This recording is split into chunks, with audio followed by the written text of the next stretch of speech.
Welcome and thank you for attending the Colorado Plumbing Board's stakeholder meeting via webinar today. The date is January 27th, 2023, and the time is 9:32 a.m. Before we get started, we would like to introduce the staff members from the Division of Professions and Occupations that are present. My name is Darcy Magnuson, and I'm a regulatory analyst with the division. Also attending is Joyce Young, a program director of the Plumbing Board, Cheryl Ruiz Lucero, Program Director of Inspections, and James Fernandez, Plumbing Inspector Supervisor. Due to concerns regarding COVID-19, the division has transitioned to a platform that is 100% virtual, and we appreciate your flexibility. As many of you have been to DORA stakeholder meetings before, we would like to reiterate the importance of your comments today. DORA makes decisions every day that may affect your life and your business, so your input is vital in the rulemaking process. Throughout this process, our goal is to create regulations that clarify and explain legislation, ensure minimum competency to enter and continue to practice, and provide only what is absolutely necessary for consumer protection without creating unnecessary barriers to the marketplace. Your input will be part of the information that goes to the board as the board considers adopting revisions to the rules. More specifically, today we will be discussing proposed revisions to multiple board rules regarding the plumbing code updates. This meeting is being recorded and will be posted on the board's website under the Public Notices tab by the close of business on Monday. As this stakeholder meeting is held solely by webinar, please raise your hand using the hand icon if you would like to speak, and we will unmute your line so you'll be heard by everyone. Or you can type your comment in the question section and we will read it aloud.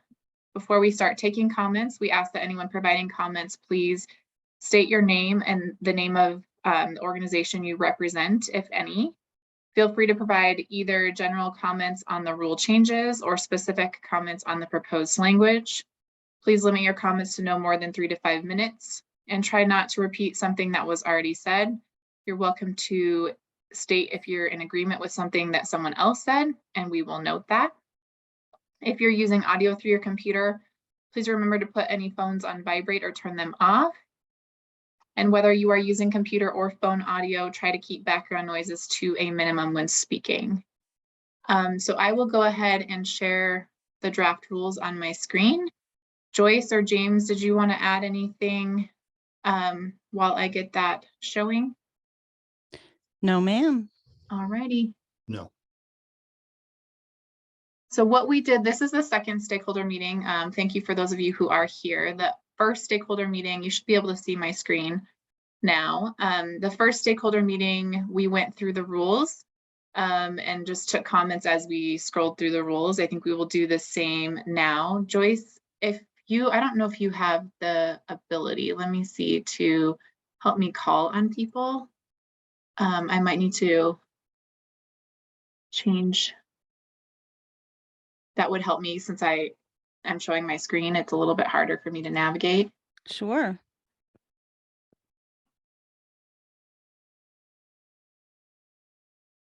Okay.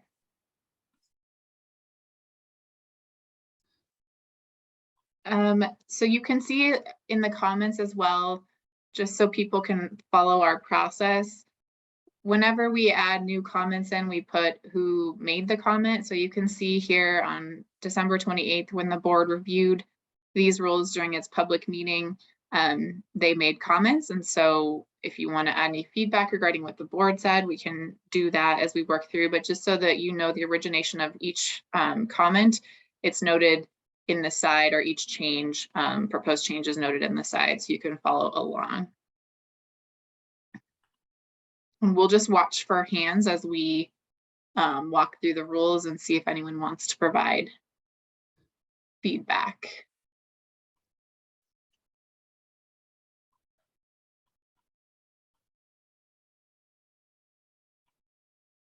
And as you can see for these first sections, it's just updating it because of incorporation by reference. Here is a comment from the board from December 28th, add emergency repairs. IRC 106.5.1 needs to be modified where plumbing or equipment.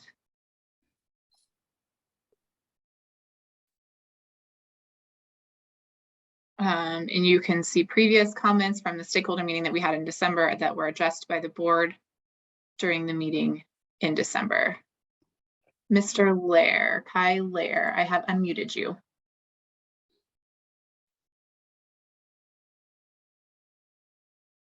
We should be able to hear you if you unmute on your end. Sorry, I didn't push the right button. You there now? Yes, we can hear you. Okay, thank you, Darcy. I see that you put in a comment after that meeting that the board will address on a case-by-case basis. Was that something that the board mentioned, that they didn't want to consider changing this because they would have checked them on case by case? Correct. Yeah, the dilemma that's going on, and since I've retired from the chief inspector's position, I'm working in the private sector. I've discovered there are quite a few of the local jurisdictions throughout the state that just adopt their own codes. They're not familiar with this at all. And they, almost all of them, when I explain to them how that is, that they have to enforce the Colorado Plumbing Code statewide, or if they want to change it, then they have to amend the Colorado State Code. And the statutes are pretty clear that it allows that as long as it's at least equal to, but not less than, the Colorado State Code. But in order for that to be a true statement, somebody has to check it.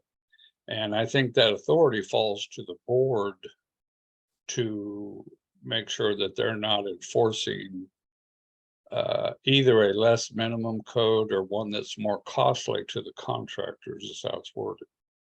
And I think if there's no, that's the word I'm looking for,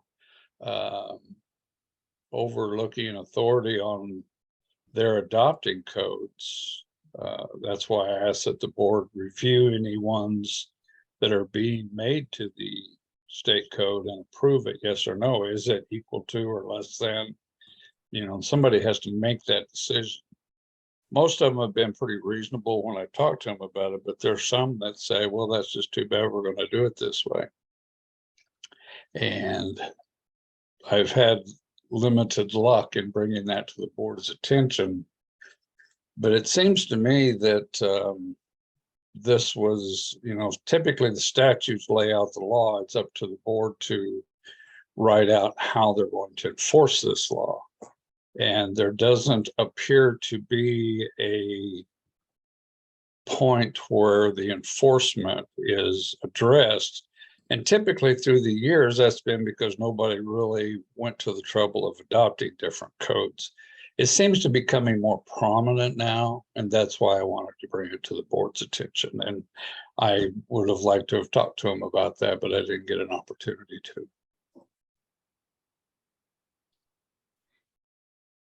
And that's all I got to say. Great, thank you. So can you take a look at what I wrote and see if that kind of captures what you said? I was trying to summarize as you were talking. And then just so you know, the board, with your experience with the state, does get the recording, so they'll hear your conversation here. And then you will have an opportunity to testify before the board at the permanent rulemaking hearing if you want to attend that before the board decides whether to adopt the proposed changes. Yes, I would like to attend that. One thing that you might add in there, local jurisdictions, they're adopting their own codes and they're failing to amend the Colorado code as written, which is what the statute requires. They can't just willy-nilly adopt a code. There already is a code, and in order for them to have anything different, they must amend the Colorado code. Well, they don't have the authority to amend the Colorado code, Sure they do. but well, the Colorado code is the code that is adopted by the board.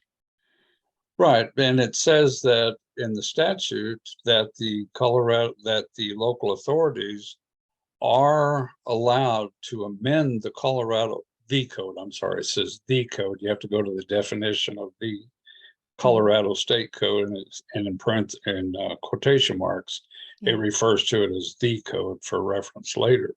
But there in the statute, it does say that local authorities are allowed to amend the code Mhm. as long as it's at least equal to and not less than the minimum standard set out by the Colorado Code. So there is an opportunity for them to do that. Now, it's not clear how they do that. That's part of the problem, I think. Having this part where the board would review it would bring some authority to bear on that a little bit, I think. Does that make sense to you, Joyce? I don't know if I said that right or not. Oh, yeah. And the rule does note that those amendments shall be furnished to the board. So any amendments that they make shall be furnished to the board. And so what the initiative is going to be is after the rulemaking, we will be doing some outreach related to this issue to the jurisdictions, so they're aware of their requirement to provide those amendments to the board office. Yeah, I guess as long as they're supplying them. See, it only requires them to furnish them to the board. It doesn't say for what purpose, what's to be done about it, which is pretty much what the statute does. The statute lays out the law for it, that they can amend it. Now, in the actual rule, it says city, town, county, or city and county, which adopts more stringent standards than the Colorado codes. Well, they can't adopt a standard other than if they amend the Colorado code, and that's kind of misleading. They think they can just adopt whatever they want to, deem it to be more stringent, and they say, hey, I'm within the rule, I follow the rule. But what they don't do is go back to the statute. And the statute clearly says they must amend the Colorado code in order to adopt a different standard. And I that think, was my point of that. yeah, and I think amendments maybe, there's no definition about what that looks like. Well, an amendment is an alteration to an existing document. Yeah, and right. That's what the statute says. Yeah. It specifically allows for amendments to the Colorado code. Now, it doesn't spell out how that's supposed to happen. And I think that's something that the board should address on. If somebody wants to do that, they're allowed to by law, by statute, but there's no guidelines for it on how to do it. Now, giving it to the board, that was my point, was if they want to amend it, then they have to go through the amendment procedure and propose it to the board as an amendment to the state code. And it's a little bit gray area on how they can do that just for their jurisdiction. I just think it's something that bears research. It never used to be a problem because nobody really thought they needed to do that. But I have sure come across a bunch of them in the last couple of years that do.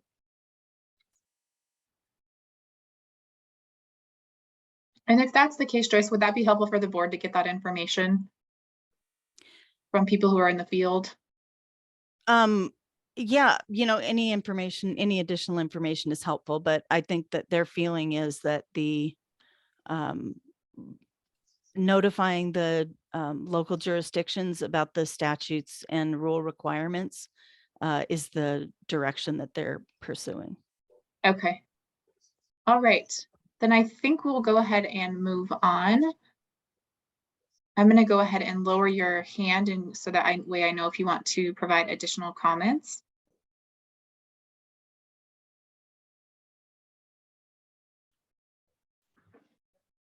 Sorry for the quicker scrolling until we get to some more changes. Incorporation by reference updates here, so just dates.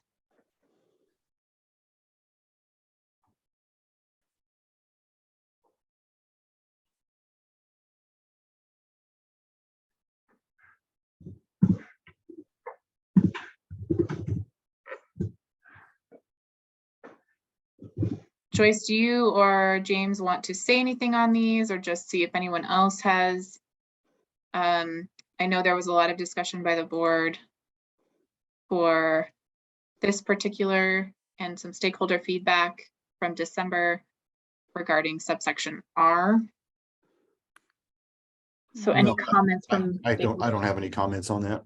Thanks, James. Any comments from stakeholders regarding the board's discussion? You can see in the note there what the board talked about as possibilities.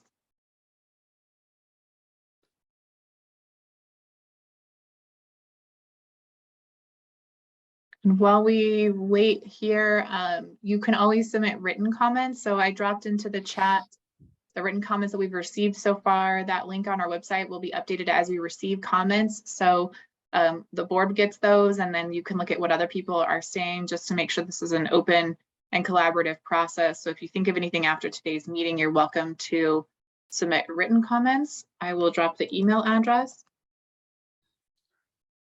into the chat. And just for clarification for the stakeholders and needed feedback on that is the board made the allowance for the code to go through as is, with the exception of K through 12, but making sure that for those K through 12 facilities, all doors are floor to ceiling lockable doors for group bathrooms. And that floor to ceiling doors for all group bathrooms is something I was interested in getting maybe some feedback on from the stakeholders. Mr. Kyler, I unmuted you. Was just getting ready to ask that question, Joyce. I assume, because it does not say, that those would be stalls around the Yes. water closets, and it does not say that. Right. It says okay with full door, floor to ceiling for water closets, urinals. Probably the verbiage stalls should be included in there. Yeah, if you look at option 5, which combines 1 and 2, would count toward the minimum general public will be the IPC language. So adding that, your comments would be great, Darcy, for Kai's comment. And can you repeat that just so I get it? The word stalls should appear somewhere in there. Option 1, okay with stalls with full door, floor to ceiling. It doesn't really clarify if that's a stall or a door into the bathroom. I think that's probably the part that would clarify all that better. Yeah, it is the stall. And my question was kind of around that floor to ceiling, and is there anything prohibitive that needs to be maybe considered? The only thing I can think of is the potential of the ventilation requirements from the mechanical code, especially on the right. schools and whatnot. Having done a lot of plan review, that's always a concern for exchange of air requirements. And that, of course, doesn't show up in the plumbing code, but an engineer and architect that are designing the school, that requirement for air exchange does come into play. Might just be a footnote. I'm not sure exactly. The board doesn't really have control over the mechanical code of that particular portion. Something to think about. That's the only thing I can think of that could come into play. Yeah, I think that was to the subsequent concern that maybe came out of that, is the ventilation, as well as the getting into those mechanical codes, as you mentioned. But I'm wondering if there might be some in between, because how high is the ceiling, in yeah, when you're thinking about all K through 12 facilities, should there be some consideration about, Yeah, you wouldn't really want a 9-foot door. That would be pretty heavy, I would think. or 12, or, Yeah. The stall itself could be, you could add a maximum of 8 feet or something to that door requirement. Full door to ceiling, maximum of 8 feet for water closets and urinals and showers, whatnot. Especially if you're looking at a K age through 12. group, could And be a pretty heavy door. yeah, and I'm wondering for this consideration is if it should be the it gets pretty micro in that discussion, but if the board did consider the 8-foot maximum, would that be maybe starting from the floor? Yes, you would want to, within reason, you need an inch or so clearance, but relatively, when you say from the floor, there's a gap there, small one. We did receive a written question from Zachary Nihughes. I'm sorry if I'm mispronouncing your name. And it's along the same lines of your current conversation. Would full height of the partitions be more appropriate than floor to ceiling? What if there are 16-foot ceilings? So same train of thought. I'm going to go in and just read that comment real quick.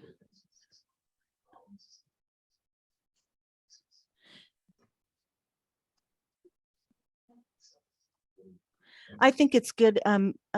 Zachary, I think that's great for, being able to provide that to the board for sure as an option.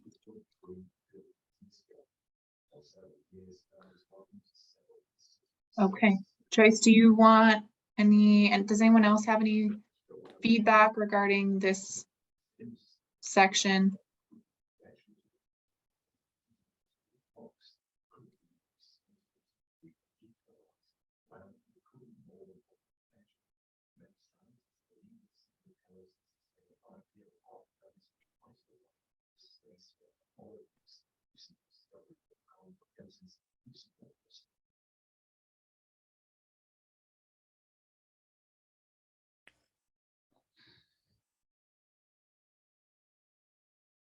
Okay. Jonathan Sargent, I have unmuted you. We should be able to hear you when you unmute. Jonathan Sargent. Hi, this is Jonathan Sargent. This isn't my code, but I just listening to the talking here. Would it be possible to say something to the effect of fully enclosed stalls rather than trying to define the height of the door?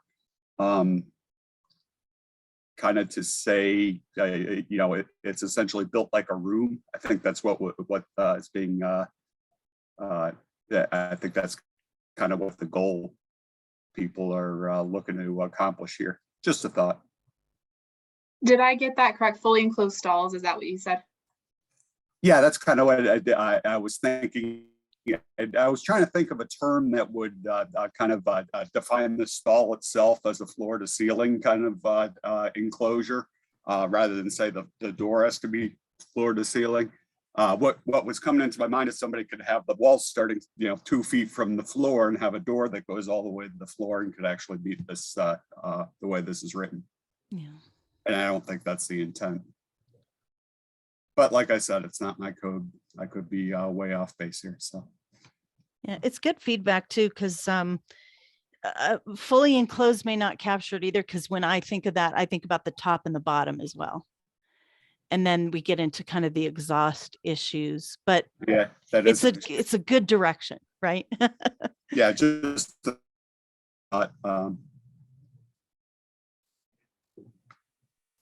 Okay, we have a raised hand, Mr. Zachary Nihughes. I have unmuted you. Oh, maybe you lowered your hand. Yeah. Okay. Can you hear me okay? Yes, we can hear you. Yeah, I think, by saying, fully enclosed, like you're kind of directing people to create a standalone room, whereas in the kind of multi-stall scenario, you're, like you've mentioned, the ventilation impacts, but also lighting and fire sprinkler. Yeah. That really I think you want to have maybe a minimum height, partition height, but if you have a higher ceiling, you can, you don't have to have every compartment have its own ventilation and its own lighting and its own fire sprinkler. That you get some advantage by having higher ceilings, but establishing a minimum partition height potentially. Because I don't think the intent is to, the multi-stall restrooms, you're basically saying that it has to be a single stall, single compartment. So I think minimizing the kind of prescriptive, language around the compartment, I think would give designers more options of how to, like, you want to provide the privacy, but you're not trying to force single compartment because that's already an option in the multi-stall scenarios.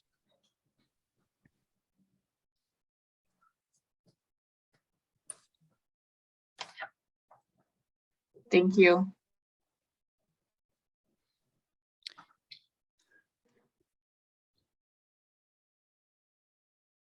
Okay.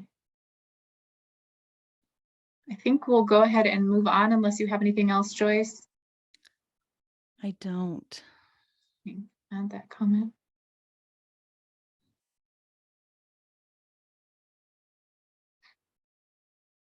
So here the board made the change during the meeting.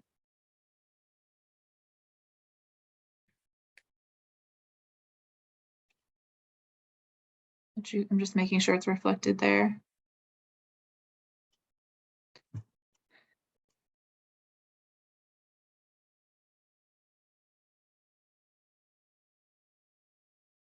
Comments here.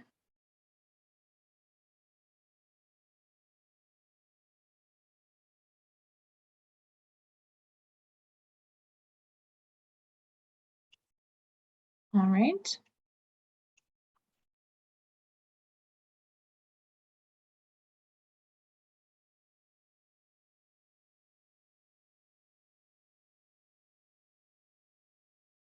So there was discussion at the meeting in December. You can see the comments there on the side.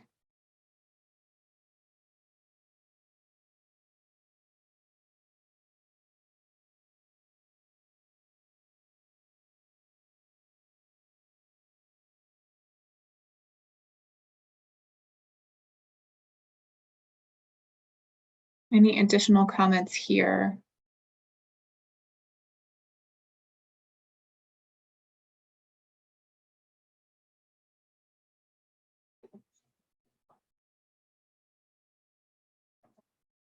Okay, and we'll move on.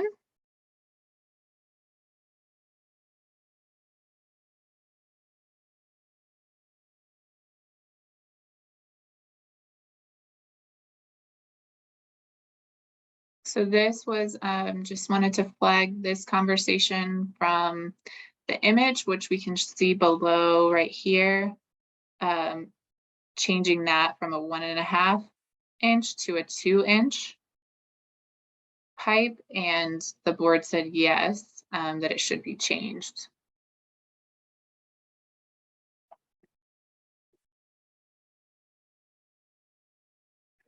Okay, not seeing any hands.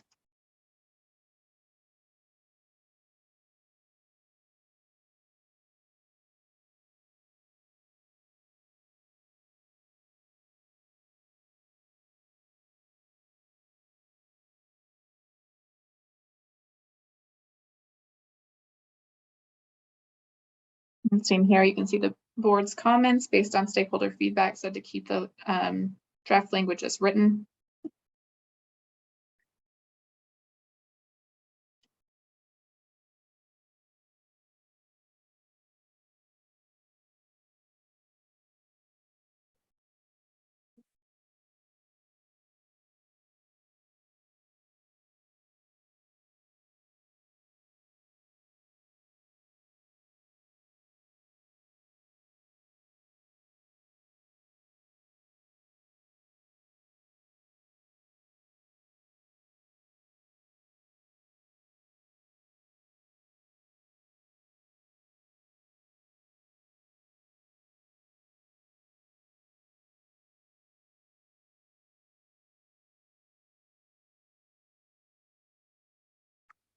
So there's language that the board added.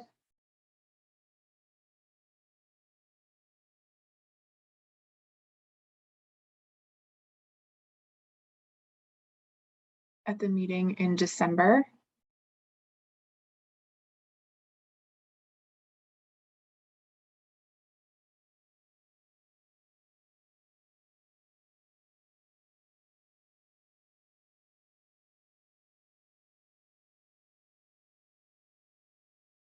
Same here with the 2-inch waist minimum, updating this drawing right here.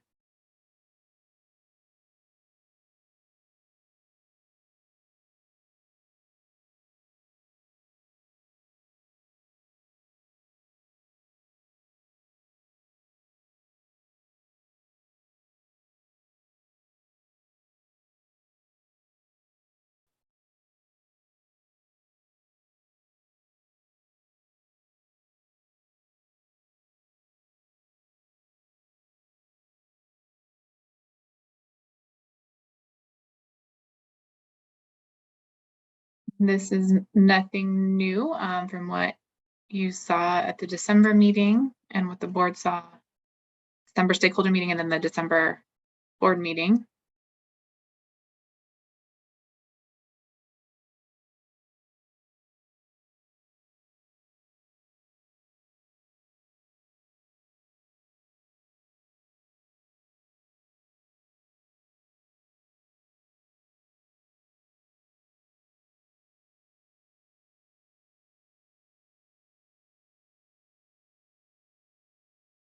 You can see the board's discussion there based on the stakeholder comment.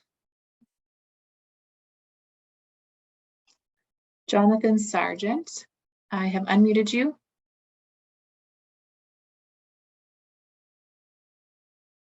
We should be able to hear you when you unmute. I have to do that too, don't I? I apologize. I started talking and nobody could hear me. This is my code. I work for Omega Flex. We're a corrugated stainless steel tubing manufacturer. The exception in 310.1.1 that you're adding is actually already addressed in the 2021 IFGC and the IRC. It's section 310.3. They don't refer to the LC 1024 because the requirements for conductive jacketed CSST, which were originally in the 1024, it's a listing criteria. We were involved in writing it so that we had something to test the jacket to, but that we don't use that anymore. It was a listing criteria. It was never a standard, and all those requirements have been moved into the LC1 standard, which is the standard for CSST that's referenced in both codes. So essentially this exception is just not necessary. It's already addressed by the code. It doesn't hurt anything. It's correct that the conductive jacketed is different from the traditional yellow CSST, but the language already exists in the code. So can you repeat to me where the exception is already? Sure. Yeah, it's 310.3. So 310.1 discusses CSST non arc resistant, and then 310.3 addresses the conductive jacketed CSST and tells you how it needs to be bonded. And I didn't see anything eliminating that in your adoption, so it should be in the code that you adopt. Darcy, it appears that you're putting those notes in the wrong section. It looks like you're putting the notes on 303.3 rather than 310.1.1. Okay, thank you. Okay, let me. 310, this one right here Correct. for this exception. Exactly. Thank you for that.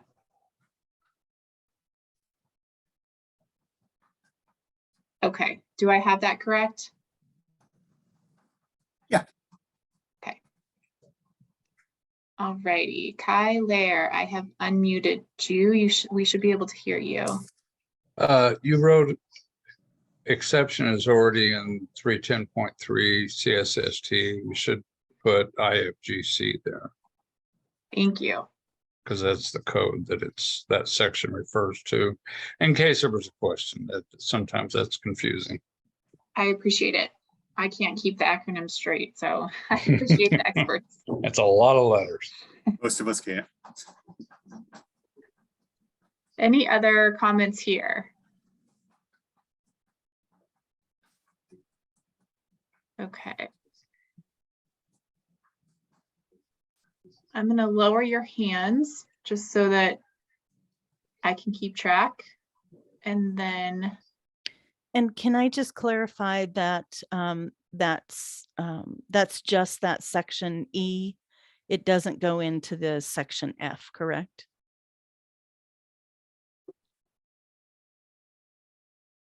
The new F section where it starts off IFGC section 403.6. Yeah, Okay, That's right. That's right, Joyce. Yep. thank you. all right. I'm going to say it really quickly.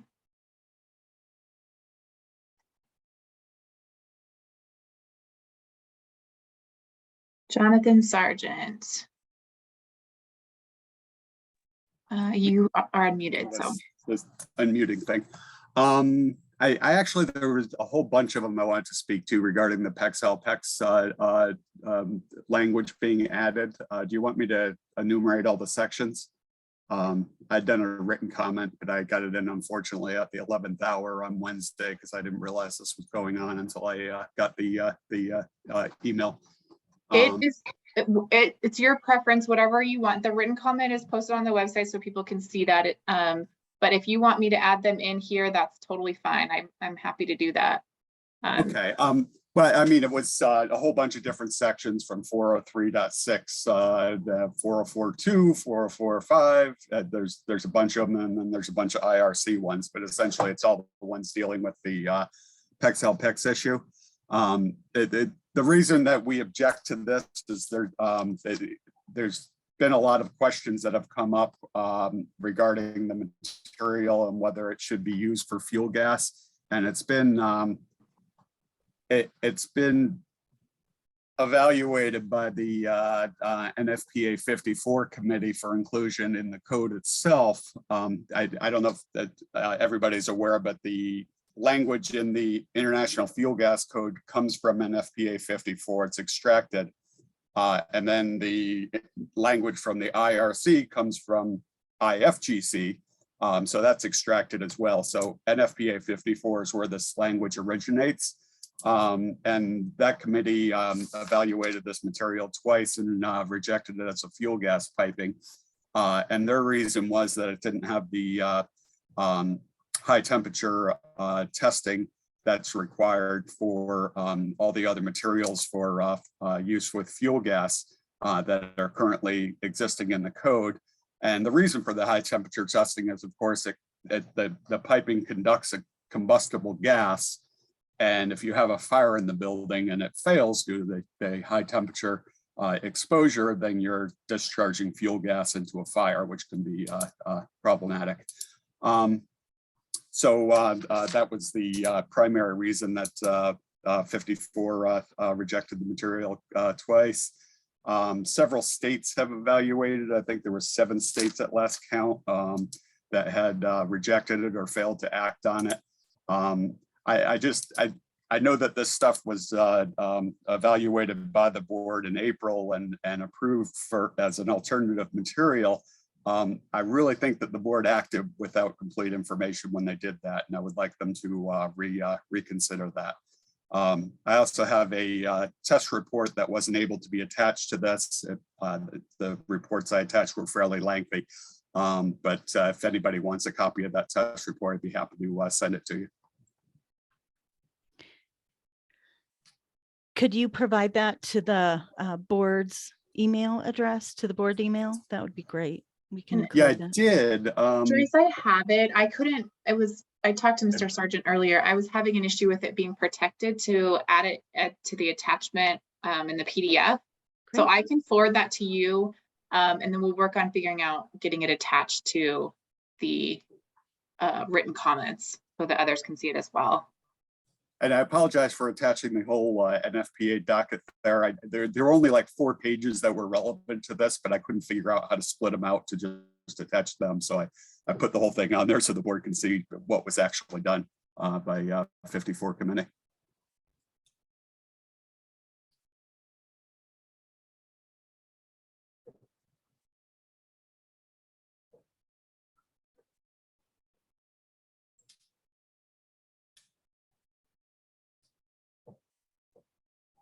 Okay, any other comments on this?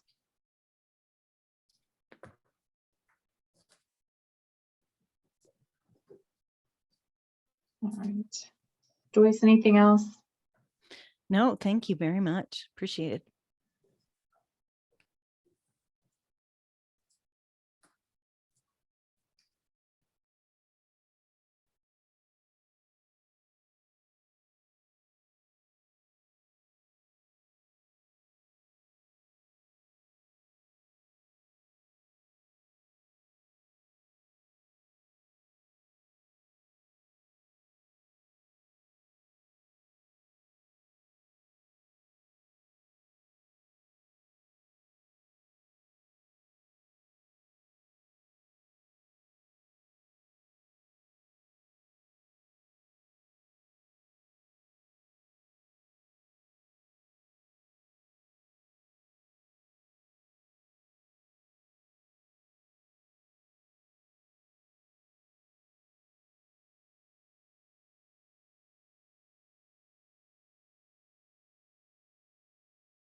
Mr. Kyler, I have unmuted you.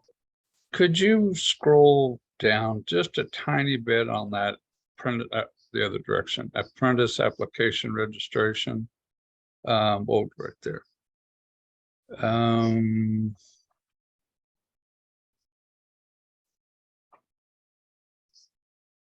Okay, I see it's been changed. It had on number 4 an employer who fails to remove an apprentice from their company's registration, and that wasn't possible. And I spoke to that last time. It looks like that word's been changed to activate, because they stay on your records. It's just a matter of whether they're active or inactive. Okay, I'm sorry. You went by kind of fast, and I didn't see that. Or I did see that, it caught my attention, and I wanted to be sure about it. That's all I got, Darcy. Thank you. Thank you. All right. Sorry, I was going more quickly where we didn't have a lot of, but I appreciate you stopping me.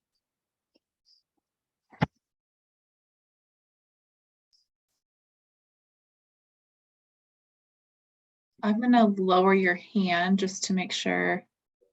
Oops, I hit it again. It's okay.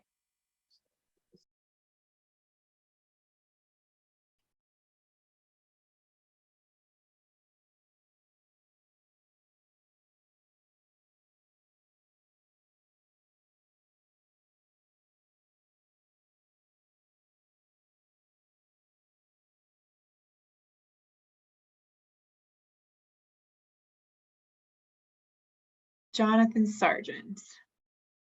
You should be able to hear. There we go. I apologize. There was one other thing that I missed that was zipped by. The IRC 2424.1 on page 36, same language as we discussed from the IFGC regarding conductive jacket at CSST. It's the residential code. Absolutely. There, wait. Oh. Radius. No. Did I go to? Question. It was on page 36. It's oh, it's right near that radius language. There we go. Piping, no. Is it G up? It is K. No, I'm sorry. I've got this screwed up myself. Yeah, I think you're right. There is reference. And I It think was, I'm just having trouble finding it. It's 2411.1 is the section of the code. So maybe go back a little bit. Looks like you're in 2416.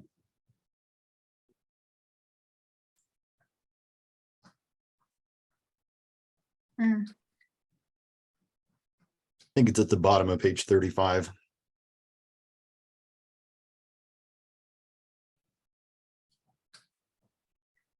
Yep.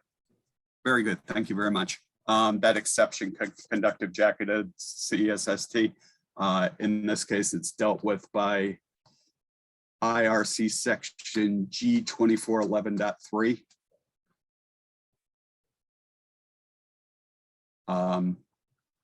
It already addresses the conductive jacketed CSST in that section.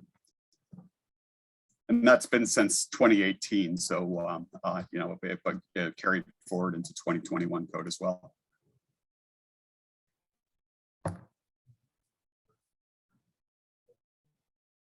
and it's the same comment. It's not necessary to include. Exactly. Okay.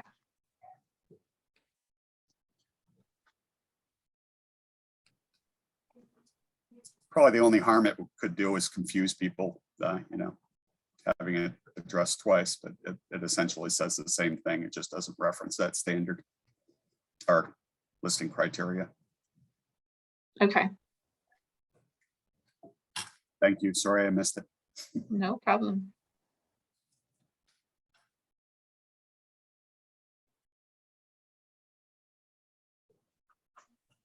And Darcy, I'm sorry, I have something to go back on if we're finished with the rest of it. I think so, Joyce. I don't think there's anything else, but So this is back up to page 8 regarding the multi-user facilities. One of the other option is leaving in the code as it is and allowing for the schools to make their own determinations on these types of safety, you know, student privacy or safety issues,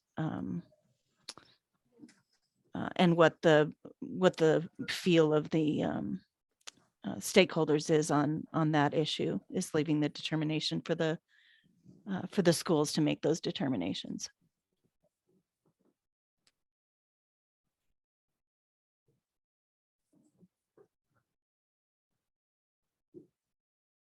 all right.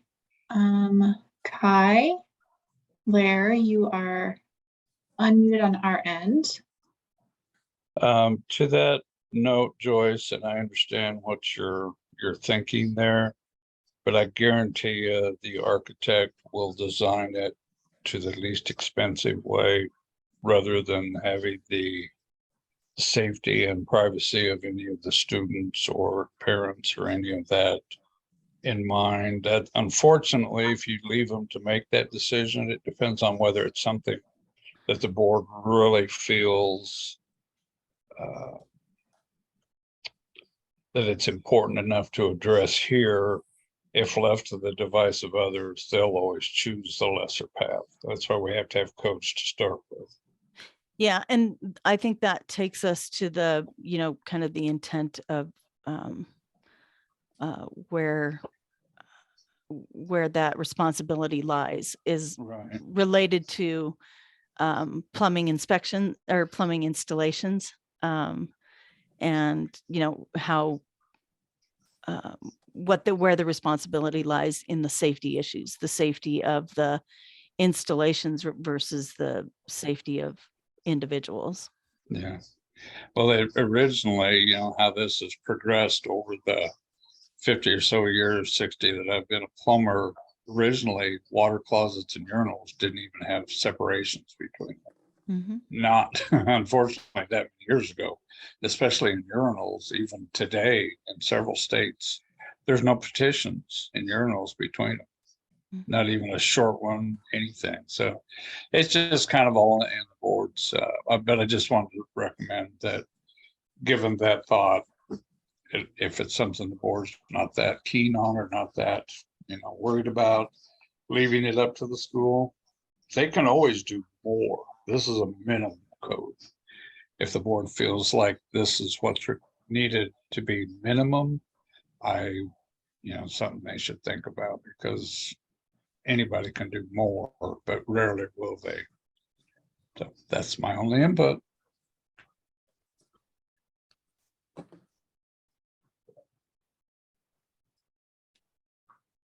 Any other thoughts on that?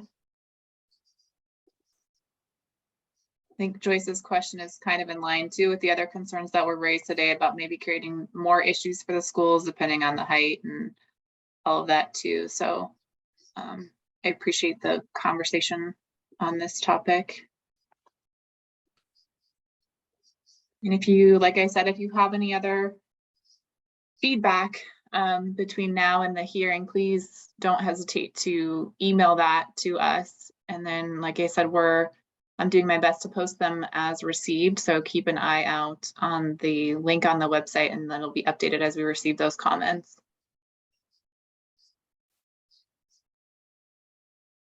All right, Joyce, James, Cheryl, any other topics you want to discuss? No, I have nothing. I have nothing.